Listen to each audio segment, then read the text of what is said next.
Welcome back to our channel Reaction on India.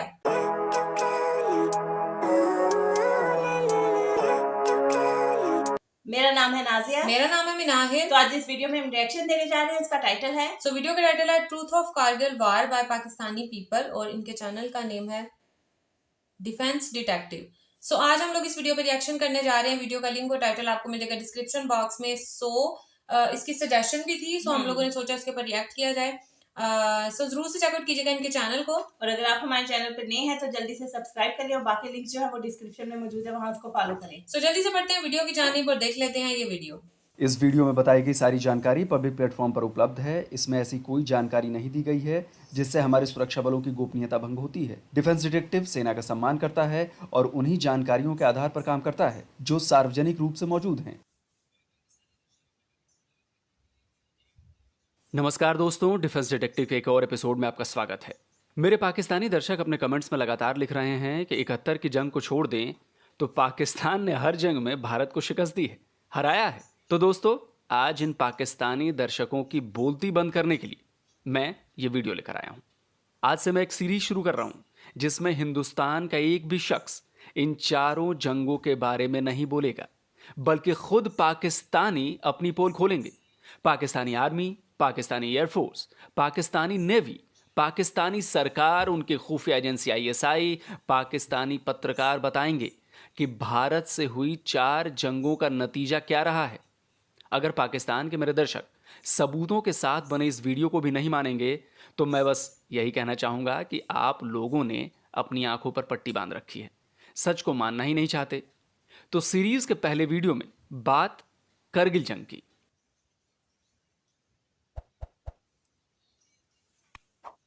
Indian फौज वापस चला गया, पोस्ट पर कब्जा नहीं किया। 3 दिन तक मैं वहाँ पर पड़ा रहा सर। 3 दिन तक मैं रिपोर्ट देते हुए गया, अभी आकर आपको ले जाएंगे। दूसरा दिन, तीसरा दिन किसी ने नहीं ले गया सर।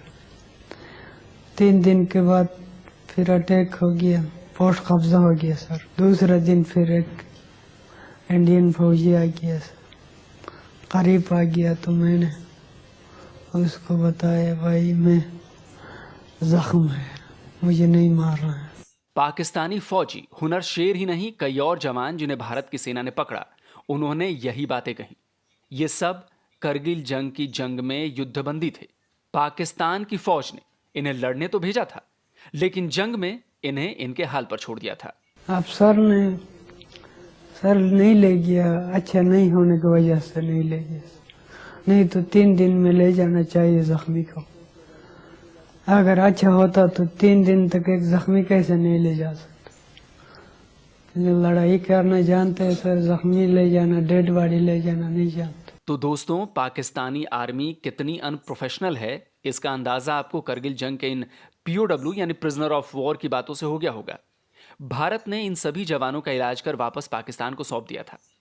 इस सबूत को देखने के बाद पाकिस्तानी दर्शक कहेंगे कि जबरन बयान लिया गया होगा, लेकिन दोस्तों सच ये है कि पाकिस्तानी फौज के इन जवानों ने अपनी ही फौज की पोल खोल दी। अगर ये सबूत भी नहीं मानते हैं आप, तो मेरे पास आज सबूतों की लंबी फहरिस्त है। जो झूठी बात करगिल जंग के बारे में आपके दिमाग में भरी गई है ना, आज उनको हटाने का वक्त है। पहले आपको सुनाते हैं आपके ही पाकिस्तानी सरकार, फौज और पत्रकारों की जुबानी कि करगिल में हुआ क्या था। हमारा बड़ा नुकसान हुआ, जानी नुकसान हुआ। हमने केटर नहीं किया था, जो लोग ऊपर बैठे थे सप्लाईज नहीं पहुंचा सके थे। हमारा ख्याल ही नहीं था। इंडिया तो बोफोर्स गन लेके आ गया, एयरफोर्स लेके आ गया। उनका ख्याल था कि थोड़े से होगा, तो ये तो बड़ी फ्लॉड अजम्पशंस थी। अगर आप कहें ना कि एक चीज़ क्या थी जिसने टर्न अराउंड किया सिचुएशन को, वो थी कि बूफर गन्स इंडियंस ले आए थे। वो अब हाईवे पे जो पाकिस्तान के तरफ ब्लॉक करेंगे, और इंडियन जो अकाउंट्स हैं वो भी, और जो पाकिस्तानी जब मैं बात करती हूँ उनसे, वो भी, उन दोनों तरफ से ये बात कंफर्म हुई कि उन्होंने बूफर गन्स जो थी उन्होंने पहाड़ों की चोटियों के परख्च उधेड़े, क्योंकि और उन्हें कोई, और ऊपर से नॉन स्टॉप, मतलब जब मौसम होता था इंडियन जो एयरफोर्स थी वो दे वर पाउंडिंग एंड पाउंडिंग। इंडियंस के पास रीइंफोर्समेंट भी थी, सप्लाईज भी रिकैप्चर कर रहे, सारा कुछ कर रहे। हमारे पास सप्लाईज भी नहीं थी, हमारे राशंस खत्म हो रहे थे, वी वर डग इन, हमारे पास रिसोर्सेज खत्म हो रहे थे और लॉसेस, मैसिव लॉसेस हो रहे थे because we were in bunkers. और वो कोई बाहर निकलते तो वो उनके एयरफोर्स ऊपर फिर रही थी। सो मतलब वी वर बीइंग पाउंडेड। और तो उस वक्त हमारी जो कैजुअलिटीज थी बढ़ रही थी और लोगों, हमारे सोल्जर्स के rations had run out, starvation was setting in, technically बड़ा बुरा हाल हो चुका था। तो जमीन से बोफोर्स तोपों और आसमान से इंडियन एयरफोर्स ने पाकिस्तानी फौज का हाल बेहाल कर दिया। उन्हें समझ ही नहीं आ रहा था कि करें तो क्या करें। न बचने का रास्ता था, न भाग निकलने का। गोलियां नहीं थी, गोला बारूद नहीं थे, राशन नहीं था। पाकिस्तानी फौज भूखों मर रही थी। लेकिन यहां पर पाकिस्तानी फौज के कुछ जवान भूखे पेट भी लड़ने को तैयार थे। उनकी तारीफ तो बनती है क्योंकि वायरलेस पर वो रोटी नहीं, गोली मांग रहे थे। वाकई फिर एक मरहला ऐसा आया कि उनके पास खाने के लिए भी नहीं था। लेकिन आप सलाम करें उनकी बहादुरी को कि जब उन्हें कोई मौका मिलता था तो वो खाने को नहीं मांगते थे, वो एमुनिशन मांगते थे। हाँ, ये आपने लिखा है इसमें कि आप हमें एमुनिशन दें। सिंध रेजिमेंट के 2 जवान थे, तो आपने लिखा है कि 2 जवान जो 2 दिन लड़ते रहे, उनका एमुनिशन खत्म हो गया था और 2 दिन के बाद जब उनको कमक पहुंची तो उन्होंने कहा कि खाना नहीं चाहिए, हमें गोलियां दो, गोलियां दो। मेरे पाकिस्तानी दोस्तों, इन सबूतों पर यकीन कर रहे हैं ना? दिल तो जल रहा होगा, दर्द हो रहा होगा अपनी नकारा फौज की पोल खुलते हुए देखकर। जनाब, अभी तो जो सबूत मैंने पेश किए हैं वो कुछ नहीं है। आगे तो ऐसी ऐसी बातें आपके ही पाकिस्तानी कहने वाले हैं जिनसे आपकी आर्मी की दिमागी हालत का पता चलने वाला है। अभी तो आप ये सुनिए कि करगिल में आपकी फौज को अपने कितने जवानों से हाथ धोना पड़ा। और जब वो आए तो हाँ कैजुअलिटीज़ हुई हैं बहुत। नंबर्स का नहीं पता चलता, कोई कहता है 300, कोई कहता है 2000, ये नंबर्स का नहीं, 2000 तो हो ही नहीं सकते, इतने तो गए भी नहीं थे। लेकिन शहीद हमारे ये फ़ौज के अपने लोगों से मैं बात करूँ, वो कहते हैं कि शायद ईस्ट पाकिस्तान में हमारे इतने नहीं शहीद हुए जितने यहाँ शहीद हुए। तो एक बहुत बड़ा ब्लंडर था। कह रहे हैं सिर्फ 270 कैजुअलिटीज हुई पाकिस्तानी फौज। नहीं, 1000 से जायद कैजुअलिटीज हुई हैं हमारी। 1000 से जायद? 1000 से जायद कैजुअलिटीज हुई हैं। अगरचे इसका जितना भी डाटा है ये इन्होंने छुपा लिया है, बाद में इसको एक्सेस नहीं उससे मिल सकी। पाकिस्तानी जवानों के मरने से याद आया, पाकिस्तानी फौज अपने आप को प्रोफेशनल कहती है ना। मेरे पाकिस्तानी दर्शकों को भी अपनी सेना पर बड़ा गुरूर है, होना भी चाहिए। लेकिन दोस्तों, अंधा गुरूर नहीं होना चाहिए। जनाब, आपकी आर्मी ने तो अपने ही जवानों की लाशों को लेने से मना कर दिया। प्रोफेशनल होना क्या होता है, उन्हें भारत की सेना से सीखना चाहिए। दुश्मन सैनिकों की लाशों का भी भारतीय आर्मी ने सम्मान किया, उन्हें पूरे सम्मान और धार्मिक रीति रिवाजों के मुताबिक दफनाया। सेना चाहती तो पाकिस्तानी सैनिकों की लाशें वैसे ही छोड़ सकती थी, लेकिन उसने ऐसा नहीं किया।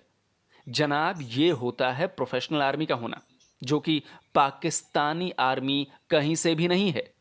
लेकिन पाकिस्तानी सेना की जब किरकिरी हुई, जब उसका झूठ पूरी दुनिया के सामने आ गया, तो आखिरकार उसे मानना पड़ा कि उसके सैनिक करगिल जंग में शामिल थे। यह वीडियो एक और सबूत है भारत की सेना के प्रोफेशनल होने का। हाथों में सफेद झंडा लिए जो ये जवान दिख रहे हैं ना आपको, वो आपकी ही सेना के जवान हैं। ये अपने मारे गए साथियों के शव लेने आए थे।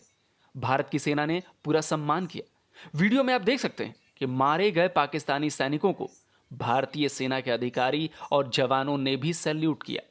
यह है हिंद की सेना। लेकिन पाकिस्तान की सेना कैसी है, इसका एक और सबूत देते हैं। पाकिस्तानी सेना की मेंटल ग्रोथ हुई ही नहीं। वो कोई ऑपरेशन ढंग से प्लान ही नहीं कर सकते। उनका दिमाग इतना तेज ही नहीं है कि बड़ा ऑपरेशन तो छोड़िए, छोटा ऑपरेशन भी प्लान कर पाए। ये हम नहीं कह रहे, ये पाकिस्तानी सेना के अफसर और पाकिस्तान की सरकार में रहे लोग कह रहे हैं। फौज के अंदर कोऑर्डिनेशन नहीं थी। एक तो फौज के अंदर सिर्फ 4 लोगों को या 5 लोगों को मालूम था सीनियर लेवल पर, बाकी कोर कमांडर्स को नहीं मालूम था। फिर आर्म फोर्सेस जिसके 3 शाखें हैं, बर्री, बहरी और फिजाई। बरी फौज के कमांडर्स और 4 लोगों के अलावा फिजाई और नेवी वाले को तो मालूम ही नहीं था। मुशर्रफ साहब बार बार कहते हैं कि ये फौजी कामयाबी थी जिसे सफारती और सियासी मुहाज पर नाकामी में बदल दिया गया। ये कामयाबी उस वक्त तक थी जब तक आपका दुश्मन की फौज से सामना नहीं हुआ था, और इनका ख्याल ये था कि जून से पहले जो है उसको दुश्मन को पता ही नहीं चलेगा कि हम यहाँ पर आकर बैठ गए। बर्फ में इन्होंने अपने लोगों को भेजा और जिन लोगों को भेजा था उनको ये नहीं बताया गया था कि तुम क्या करने जा रहे हो। अजीब तरह का ये एक्सीलेंट ऑपरेशन था। मैंने तमाम कमांडिंग ऑफिसर से और तमाम ब्रिगेड कमांडरों से एक ही सवाल किया कि ये बताइए कि ये जो आप कर रहे हैं, जो जहां जा रहे हैं, what are the aims and objectives of this operation. मुझे किसी से इसका जवाब नहीं मिला। शाहिद लतीफ साहब के कोई आपको मकसद समझ आ रहा है कि किस मकसद के लिए कारगिल ऑपरेशन किया गया था?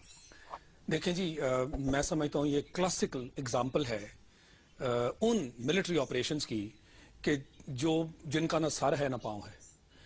कहीं पे भी बेसिक एजुकेशन से लेके मिलिट्री वॉरफेयर में टू द हाईएस्ट, जो आप एनडीसी वगैरह में भी पढ़ाते हैं ऑपरेशनल स्ट्रैटेजी में, आप जब तक अपनी वॉर प्लान को from the beginning to the end entirety में नहीं देखते, आप वॉर के अंदर जा ही नहीं सकते, ऑपरेशंस लॉन्च कर ही नहीं सकते। ये कैसा ऑपरेशन है कि जिसके अंदर आपको एम्स एंड ऑब्जेक्टिव्स क्लियर नहीं है, क्योंकि मॉरली तो वो हाई ग्राउंड्स पे थे ना। आपने एलओसी क्रॉस की, आपने जाके उन पे अटैक कर दिया। क्या हम तारीख से सबक नहीं सीखते? तारीख से सबक नहीं सीखते, और दूसरी एक चीज बहुत आया हो जाती है इससे कि हमारी जो मिलिट्री तालीम है, यानी मिलिट्री एजुकेशन, इसमें कोई एक कोताही भी है। इसका मतलब ये है कि जो हायर लीडरशिप है वो कम से कम ये लोगों में जिन्होंने इस किस्म की हरकतें की हैं उसमें बहुत ही कोताही जाहिर होती है और आया होती है। तो इसका मतलब ये है कि टैक्टिकल लेवल के ऊपर तो ये अपनी सोच है इनकी, लेकिन जो स्ट्रेटेजिक थिंकिंग जो इनका फर्ज बनता था वो इनमें है ही नहीं और ये सोच ही नहीं सकती। मैंने कहा था ना कि मैं सबूतों के साथ बात करूंगा। सुन लिया ना आपने, पाकिस्तानियों की ही जुबानी अपनी नकारा फौज की कहानी। भारत की आर्मी के सामने पाकिस्तान की आर्मी कहीं नहीं ठहरती जनाब। अभी तो सिर्फ एक जंग की बात की है, अभी तो 3 की बात करनी बाकी है, उन पर भी वीडियो बनाने वाला हूं। आज तो सिर्फ करगिल जंग पर आप लोगों के झूठ का पर्दाफाश कर रहा हूं। और आप लोग जो चीन को अपना दोस्त, अपना हमदर्द समझते हैं ना, उसने करगिल जंग के दौरान क्या किया था, जरा वो भी सुन लीजिए। तो सबसे बड़ी मिसकैलकुलेशन ये थी कि दे डिड नॉट रियलाइज कि इंडिया किस तरीके से रिएक्ट करेगा। इनका ख्याल था वो नहीं करेगा वैसे, उन्होंने वैसे किया। और इनका ये ख्याल था कि कश्मीर के अंदर भी कुछ उभरेगा, कुछ होगा, वो भी कुछ नहीं हुआ। और तीसरा ये था, इनका ख्याल था कि प्राइम मिनिस्टर इनके साथ थ्रू आउट जाएगा। एक स्टेज ऐसी आई कि नवाज शरीफ के ऊपर इतना प्रेशर आया from India and from the United states and from Britain कि मियां साहब ने कहा हम तो ये फंस गए हैं यहाँ, तो ये निकालें यहाँ से, नहीं तो हमें तो बिल्कुल उड़ा के रख देंगे और हमारी कोई मदद करने के लिए नहीं आएगा। और चाइना ने कुछ नहीं किया, चाइना ने कुछ नहीं किया। समझ नहीं आया? मैं आपको समझाता हूं। तब के army chief general Pervez Musharraf चीन में थे। वहां से उन्होंने अपने तब के chief of staff lieutenant general Mohammad Aziz को एक सीक्रेट कॉल की। उसमें करगिल को लेकर क्या बातचीत हुई वो सारी जानकारी भारत को मिल गई। इस टेप को भारत ने 1999 में ही आपके पीएम नवाज शरीफ को सौंपा था। अब आप सोचिए कि प्लानिंग के लेवल पर आपके आर्मी चीफ ने कितनी बड़ी मूर्खता की है। और यह हुआ कैसे, ये भी सुन लीजिए। देखिए, आप चाइना में हैं, एक होटल रूम में आप बात कर रहे हैं पाकिस्तान में, तो जाहिर है यार वो तो चाइनीज इंटेलिजेंस है, नेचुरली वो चाइनीज ही होंगे। अमेरिकन तो डिएगो गार्सिया में बैठ के इंडियन ओशन में बैठ के इतना तो नहीं कर सकते। तो या अमेरिकन थे या चाइनीज थे, बट अगर चाइनीज थे तो उन्होंने डर गए। हाँ, उन्होंने पाकिस्तान को हेल्प नहीं किया। नहीं, उन्होंने कहा ये क्या कर रहे हैं। तो उन्होंने, मेरा ख्याल है उन्होंने फिर अमेरिकनों को बताया, क्योंकि इंडिया के साथ डायरेक्ट बता नहीं सकते थे, प्रॉब्लम हो जाता। अब अमेरिकनों ने इनको बताया, फिर जाके ये मसला जाके ना तो फिर दुनिया को पता चला हो क्या रहा। करगिल में जब पाकिस्तानी सेना बुरी तरह फंस गई तो वो घबरा गई। उन्हें लगा कि अब तो भारत उन्हें छोड़ेगा नहीं। इस डर के मारे आपके जनरल परवेज मुशर्रफ हाथ जोड़ते हुए नवाज शरीफ के पास पहुंचे कि भाई कोई रास्ता निकालिए। रास्ता एक ही था, अमेरिका के पैरों में जाकर गिर पड़ना। और हुआ भी वही। कारगिल एक बेस्ट एडवेंचर है, लेकिन कहा जाता है कि नहीं, मियां नवाज शरीफ को जाना पड़ा अमेरिका और वहां से अमेरिकन को माफी मांगनी पड़ी कि भाई हमारा कोई रास्ता निकाल दो, क्योंकि हमारी फौज को पिस्पाई होनी। एक्चुअली ये हुआ कि नवाज शरीफ साहब को मिन्नतें करके परवेज मुशर्रफ ने भिजवाया, क्योंकि वहां पिस्पाई हो रही थी। ने देखा ना कि वहां तो टुलोलंग भी गिर गया। उसके बाद ये सारा इसको बुखार चढ़ा, तो टुलोलंग मेरा ख्याल है 2 तारीख को ही गिरा था। तो Musharraf requested, Nawaz Sharif he requested कि जी आप जाएं अमेरिका जाएं और इंटरवीन करवाएं, इसको क्लिंटन से इंटरवीन करवाएं। और जो ही वो चले गए, इसने एकदम शुरू कर दिया ये प्रोपेगेंडा कि हम तो जीत रहे थे, अब ये चला गया, हमें वहां जाके एक्सेप्ट कर लेगा। तो आप ये कहना चाह रहे हैं ये शख्स दोगला है? बहुत दोगला है, बहुत दोगला और झूठा। तो फिर मियां साहब ने क्लिंटन के साथ रब्ता किया और क्लिंटन को मिलने गए, और वहां जो हुआ वो फिर स्ट्रोप टैबलेट साहब हैं जिन्होंने पूरी किताब, एक चैप्टर पूरा लिखा है, क्योंकि वो नोट्स ले रहे थे। और उसमें फिर उन्होंने बताया कि मियां साहब ने बेसिकली जाके कहा हमें यहाँ से निकालें। उन्होंने कहा निकालेंगे आपको मिलेगा कुछ नहीं। उन्होंने कहा जी उनको कहीं विड्रॉ करें, ये करें, ऐसा कुछ नहीं, आप निकलेंगे। उन्होंने कहा जी उसको सीज फायर करने का, सीज फायर भी नहीं, वो तो नहीं छोड़ेंगे जब तक आप निकलेंगे नहीं। तो मतलब इट वॉज वो जुलाई 4 उनकी छुट्टी का दिन, और वहां वो जबरदस्ती मियां साहब पहुंचे, डेस्परेट। उनका आना ही इस स्टेज पे ऐसे लगता था आउट ऑफ शेयर डिफीट। तो मतलब ये बुरे हालात थे पाकिस्तान के उस वक्त, सियासी तौर पे भी और मिलिटरीली भी। और then we had to withdraw, और विड्रॉल में भी वो शेलिंग करते रहे। सबसे मतलब it was a terrible situation in July, बहुत बुरी जुलाई के जो हाल हुआ हमारा, it was terrible because we were without cover and we were withdrawing. तो मेरे पाकिस्तानी दोस्तों, ये जो आप कहते रहते हैं ना कि करगिल जंग में पाकिस्तान अमेरिका के पास नहीं गया, नवाज शरीफ जंग खत्म करवाने के लिए बिल क्लिंटन के पैरों पर नहीं गिरे, तो दोस्तों हाथ कंगन को आरसी क्या और पढ़े लिखे को फारसी क्या, सबूत आपको मैंने दे दिया। करगिल जंग हारने का नतीजा पाकिस्तान को सिर्फ जंग के मैदान में ही नहीं भुगतना पड़ा, दुनिया भर में क्या हाल हुआ ये भी पाकिस्तानियों की ही जुबानी सुन लीजिए। कारगिल का ये था कि it was a setback internationally diplomatic हवाले से, एक तो हमारी क्रेडिबिलिटी के हवाले से, एक कश्मीर के हवाले से, और एक पाकिस्तान अमेरिकन ताल्लुकात के हवाले से, कि जो अमेरिकन टिल्ट है वो हिंदुस्तान की तरफ चला गया। कारगिल ऑपरेशन का मकसद क्या था? कश्मीर आजाद करवाना या सियाचिन वापस लेना? मकसद क्या था? मुशर्रफ साहब ने जो मकसद ऐलान किया था वो ये था कि कारगिल करने की वजह से सियाचिन की सप्लाई लाइन कट जाएगी, हिंदुस्तान की फौज को सियाचिन से निकलने पर हम मजबूर कर देंगे, जिसकी वजह से उसके ऊपर इतना दबाव पड़ेगा इंटरनेशनल किस्म का कि ये इस किस्म की जंग 2 एटमी रियासतों में फैल सकती है, और उस दबाव की वजह से वो कश्मीर पर मानी खेज मुज़ाकरात करने के लिए आमादा हो जाएगा। तो क्या तो इस तरह से एक्चुअली कारगिल ऑपरेशन का कश्मीर का उसको फायदा हुआ या नुकसान? बहुत बड़ा नुकसान हुआ। नुकसान बहुत बड़ा नुकसान। ये कभी बात आपने मुशर्रफ साहब के मुंह पे उन्हें कही थी? वाजपेयी चल के आए थे पाकिस्तान, बस में बैठ के पाकिस्तान आए थे, और पाकिस्तान बहैसियत मुल्क के बहुत एक in a very dignified and proud manner हमने रिसीव किया था इंडियन प्राइम मिनिस्टर को, और वो बात करने आए थे और बात चल रही थी। उसके बाद जनरल मुशर्रफ को तो मिन्नतें करनी पड़ी। General Musharraf had to walk on his knees and go to the Indians and keep saying कि जी बात करें हमारे से। फाइनल जो उन्होंने जिस तरीके से जो स्ट्रैटेजी, मिलिट्री स्ट्रैटेजी की, दैट वाज वेरी गुड, और पॉलिटिकल स्ट्रैटेजी इंटरनेशनल कम्युनिटी को साथ लिया। 1971 में इंडिया ने इंटरनेशनल कम्युनिटी को साथ लिया था, हम अग्रेसर हमें डिक्लेयर हो गए थे, याद है आपको? और अभी भी वही हुआ, और हम हमेशा आइसोलेट हो जाते हैं, और हमें इंडिया जो है वो इंटरनेशनल डिप्लोमेसी की बेहतर है, हमारी नहीं है, सीधी सी बात। We get pipped. तो दोस्तों, जैसा कि मेरा वादा था, एक भी हिंदुस्तानी को बतौर सबूत पेश नहीं किया मैंने। पाकिस्तानियों की जुबानी करगिल जंग की हकीकत आपके सामने रखी, किस तरह पाकिस्तानी फौज ने एक बेहद बुरा और निचले दर्जे का मिलिट्री ऑपरेशन प्लान किया, किस तरह उन्हें शिकस्त झेलनी पड़ी, और किस तरह दुनिया भर में पाकिस्तान आर्मी की तथाकथित काबिलियत के बारे में पता चला उन लोगों के लिए जिन्होंने कमेंट में 4 जंगों के बारे में लिखा है कि 71 को छोड़ पाकिस्तान कभी नहीं हारा। तो भाइयों, करगिल का सच आपके सामने ला दिया मैंने, बाकी जंगों में क्या हुआ था वो भी लाऊंगा। वैसे मुझे यह भी पता है कि पाकिस्तानी दर्शकों को मिर्ची लगेगी, लेकिन दोस्तों यही सच्चाई है। सच को स्वीकार करें, कम से कम हमारी नहीं तो अपने लोगों की बातों पर भरोसा करें। आपके दिमाग में जो झूठ भरा जाता है ना, उसे हटाएं। जंग किसी के लिए भी अच्छी नहीं है, भारत आपसे कभी जंग नहीं चाहता, यकीन मानिए। लेकिन अगर आप हमले करेंगे, अगर आप आतंकी कार्रवाई करेंगे, तो हमें जवाब तो देना ही पड़ेगा। और नतीजा यही होगा जो करगिल में हुआ, जो बाकी की 3 जंगों में हुआ, और जो अभी घुसपैठ कराने के समय हो रहा है। तो दोस्तों, वीडियो पसंद आया तो हमारा चैनल सब्सक्राइब करें, और हर वीडियो की नोटिफिकेशन पाने के लिए बेल आइकन जरूर प्रेस करें। नमस्कार।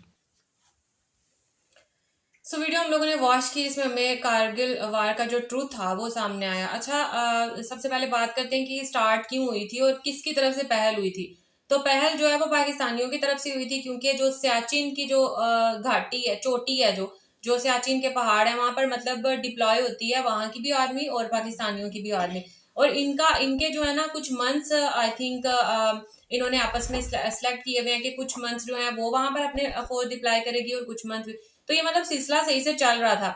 लेकिन जो है अचानक से पता नहीं क्या पाकिस्तानी फौज को हुआ, कोई चुल सी मची कि मतलब उनके मंथ्स नहीं थे वहां पर जाने के, वहां पर इंडियन फौज ऑलरेडी डिप्लॉय थी, लेकिन इन लोगों ने सोचा कि अभी उनको तो तभी पता चलेगा कि इन्होंने तो जून तक या जो भी मंथ्स डिसाइडेड थे तब तक आना है, तो हम लोग वहां जाकर अपनी अपनी जगह पे डिप्लॉय हो जाते हैं, उनको पता नहीं चलेगा, फिर मौका देके हम लोग वार कर देंगे। लेकिन वो ऐसे ही तो नहीं बैठी हुई ना, इंडियन आर्मी है वो भी, वो मतलब आंखें बंद करके तो नहीं बैठी हुई वहां पर, उनको फौरन से पता चल गया, इनको भी मौका भी नहीं मिला था जाने का, छुपने का, तो उन्होंने जो है वो वार करना शुरू कर दिया। और यहाँ की सूरत हाल देखो, अगर इनकी प्लानिंग भी है तो प्लानिंग कैसी है कि ना तो फिजाई फौज होती है उसको भी नहीं पता, और इवन जो सिर्फ मेन बंदे हैं 3-4 उनको पता है, जो कोर कमांडर्स वगैरह उनको पता ही नहीं है कि किस मकसद के लिए हम जा रहे हैं, क्यों जा रहे हैं, मतलब कोई प्लानिंग सिरे से थी ही नहीं। तो जाहिर सी बात है जिस काम में कोई प्लानिंग होती ही नहीं है तो वो फिर उसको वो फेल ही होना होता है। और उससे भी बड़ी बात ये है कि मुझे जितने भी ये लोगों ने बातें की ना, पाकिस्तानी लोगों ने, जिनमें जर्नलिस्ट थे, जिनमें रिटायर्ड जो भी ऑफिसर्स वगैरह जो भी थे, मुझे किसी का बयान सेम नहीं लगा। कोई कह रहे थे कि 1000 बंदों की मौत हुई है, आप तादाद की बात करो चलो वो आगे पीछे हो सकती है, लेकिन उनके काफी सारी बातें जो है वो मिल रही। मुझे ऐसे लगता है कि ये सब ये भी प्रोपेगेंडा के कुछ छुपा रहे हैं या कुछ सही से बताना नहीं चाह रहे हैं। मतलब अगर जैसे उन्होंने पूछा कि ये बात आपने उस टाइम पे जनरल परवेज मुशर्रफ को कही थी, तो आगे से उनका मुंह बंद था, मतलब उनका एक्सप्रेशन ही ऐसा था कि नहीं, जब आपको पता है एक चीज का तो मतलब आप उस टाइम पे क्यों इतना बड़ा आप काम करने जा रहे हो, एक मुल्क के ऊपर आप वार करने जा रहे हो, तो आपकी कोई प्लानिंग ही नहीं है और आपको पता ही नहीं। मतलब वो जनरल परवेज मुशर्रफ जो है उनको वो फिर बाद में नवाज शरीफ के पास आ रहे हैं, भाई आप किसी तरीके से मैं हैंडल नहीं कर पा रहा हूँ तो अब किसी तरीके से इसको रोको, रायता हमने फैला दिया, अब तुम इसको समेटो। और बाद में कह रहे हैं कि जी, जैसे वो कह रहे हैं कि नवाज शरीफ जो है वो गए हैं उसके पास, क्या नाम था उसका, क्लिंटन के पास, क्लिंटन था ना उस टाइम, तो उसके पास जाके गए हैं कि इसको खत्म करे। और खबरें क्या आ रही हैं कि जी क्लिंटन उल्टी कोई ऑपोजिट इन्होंने बात की थी कि क्लिंटन चाह रहा है कि ये खत्म हो जंग। हाँ, मतलब इन्होंने कुछ और ही घुमा फिरा के जो इन्होंने बात किया। अच्छा, अभी आपने बात की कि मतलब किसी को पता नहीं था, तो जाहिर है जब ये अनप्लान था, जब इन्होंने कोई स्ट्रेटेजी नहीं बनाई हुई थी और ना किसी को अपने साथ शामिल किया हुआ था, तो जो है वो यही गंद होना था। और यार मुझे सबसे ज्यादा दुख पता क्या हुआ कि जैसे ये बात कह रहे थे कि जी आपकी आर्मी जो है नकार है, आर्मी अगर आप बात कर लो ना अभी किसी छोटे बच्चे से, तो वो यही कहेगा, छोटे होते नहीं कहते कि नहीं मैंने जो है वो फौज में जाना है, क्योंकि उसके दिल में जो है ना अपने वतन के लिए बहुत ज्यादा जज्बा होता है। तो इसमें जो है बेचारे सिपाही जो है, बेचारे शहीद जो हुए हैं, जो जख्मी हुए हैं, उनका अपने लिए मुल्क के लिए वही जज्बा होगा और वो उसी जज्बे से लड़े होंगे। वो बेचारे कहते कि 3 दिन से उन्होंने कुछ खाया नहीं, बस वो ये कहते कि हमें गोलियां ला दो। लेकिन जो हमारे ऊपर के आप हुक्मरान कह लो या जो उस टाइम आर्मी में जो लोग थे, जनरल कर्नल वगैरह, मतलब वो इतने के बेहिस हो चुके हुए थे कि अपने ही जो उनके लोग शहीद हो चुके हुए थे पाकिस्तानी, उन्हीं को लेने से इनकार कर दिया था। और बाकी इस बात पे सलूट बनता है इंडियन आर्मी को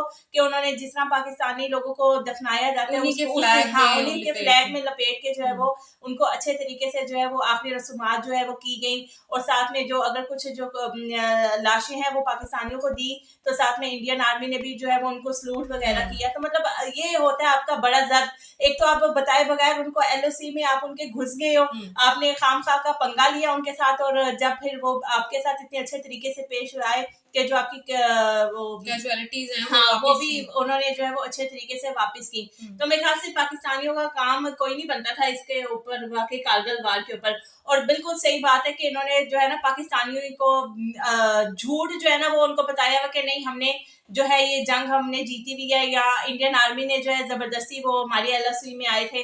तो सब कुछ घुमा फिरा के झूठ जो है ना वो आवाम के दिमागों में भर दिया जाता है। लेकिन इस किस्म की वीडियोस बन के जो है ना मैं तो बहुत ज्यादा हैरान हुई, मेरे दिमाग में भी यही था कि नहीं इंडियन आर्मी की वजह से ये स्टार्ट हुई होगी। लेकिन ये वीडियो देख के जो है ना वो पर्दा जो है ना वो फाश हो गया कि नहीं पाकिस्तानी जो है ना वो अपने इस उनका कारनामा था। अच्छा, ये जो आर्मी में जो लोअर में बेचारे जो कोर कमांडर्स वगैरह या उससे भी नीचे जो सिपाही वगैरह होते हैं ना, उनमें मुझे लगता है कि बहुत जुनून और बहुत जज्बा होता है अपने वतन के लिए। लेकिन जो आला अफसरान होते हैं ना उनका मुझे लगता है वो बेहिसी हो गए होते हैं, क्योंकि जैसे ही कोई लेफ्टिनेंट या कोई भी रिटायर्ड होता है ना आर्मी से, तो वो बुक्स लिखना शुरू हो जाता है, फिर वो हकीकतें उसमें लिखना शुरू हो जाता है कि इस टाइम पे इस डेट पे ये हुआ था, मतलब वो सारी जो नई चीजें होनी चाहिए थी, जो अगेंस्ट थी कंट्री के, वो फिर पूरी पूरी बुक्स लिखता है। भाई तब लिखने का क्या फायदा जब आप उसमें होते हो, जब आप इस मामले को सीधा कर सकते हो, तब आपने कुछ नहीं किया। तो भी आपको इसका मतलब है कि आप भी डिप्लोमेसी कर रहे हो, आप भी एक गेम खेल रहे हो, आप भी खिलाफ हो रहे हो आर्मी के।